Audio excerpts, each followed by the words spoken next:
एक साधु देश भ्रमण के लिए पैदल निकला हुआ था।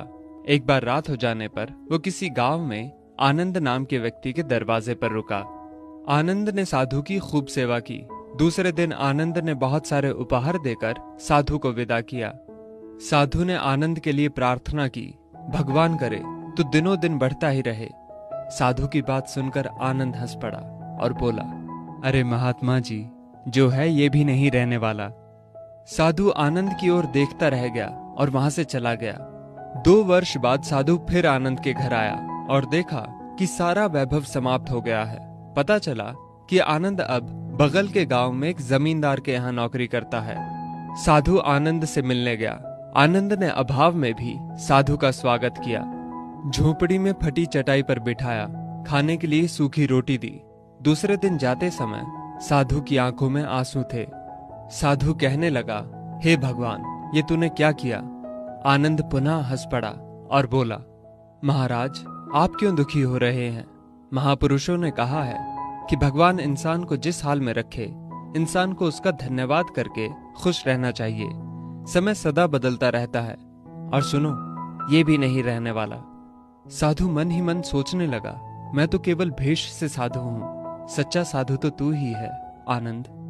कुछ वर्ष बाद साधु फिर यात्रा पर निकला और आनंद से मिला तो देखकर हैरान रह गया कि आनंद अब तो जमींदारों का जमींदार बन गया है। मालूम हुआ कि जिस जमींदार के यहाँ आनंद नौकरी करता था वो संतान विहीन था। मरते समय वो अपनी सारी जायदाद आनंद को दे गया। साधु ने आनंद से कहा, अच्छा हुआ वो जमाना गुजर गया, भगवान करे अब तू ऐसा ही बना रहे।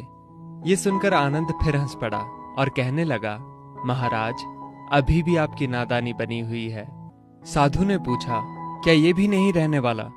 आनंद ने उत्तर दिया, हाँ, या तो ये चला जाएगा या फिर इसको अपना मानने वाला ही चला जाएगा।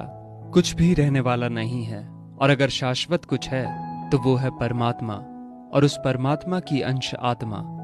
आनंद की बात को साधु ने गौर से सुना और चला गया। साधु कई साल बाद फिर लौटता है तो देखता है कि आनंद का महल तो है, किंतु कबूतर उसमें गुटरगू कर रहे हैं और आनंद का देहांत हो गया है। बेटियां अपने अपने घर चली गईं, बूढ़ी पत्नी कोने में पड़ी है। साधु कहता है, अरे इंसान, तू किस बात का अभिमान करता है? क्यों इतराता है? यहाँ कुछ भी टिकने वाला नहीं है। दुख या सुख कुछ भी सदा नहीं रहता।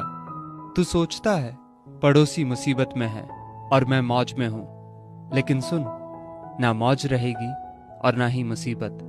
सच्चे इंसान वे हैं जो हर हाल में खुश रहते हैं। मिल गया माल तो उस माल में खुश रहते हैं, और हो गए बेहाल तो उस हाल में खुश रहते हैं। साधु कहने लगा, धन्य है आनंद तेरा सत्संग, और धन्य है तुम्हारे सतगुरु। मैं तो झूठा साधु हूं, असली फकीरी तो तेरी जिंदगी है। अब मैं तेरी तस्वीर देखना चाहता हूं, कुछ फूल चढ़ाकर दुआ तो मांग लूं। साधु दूसरे कमरे में जाता है तो देखता है कि आनंद ने अपनी तस्वीर पर लिखवा रखा है, आखिर में ये भी नहीं रहेगा। खूबी और खामी दोनों ही होती है हर इंसान में। जो तराशता है उसे खूबी नजर आती है, और जो तलाशता है उसे खामी नजर आती है।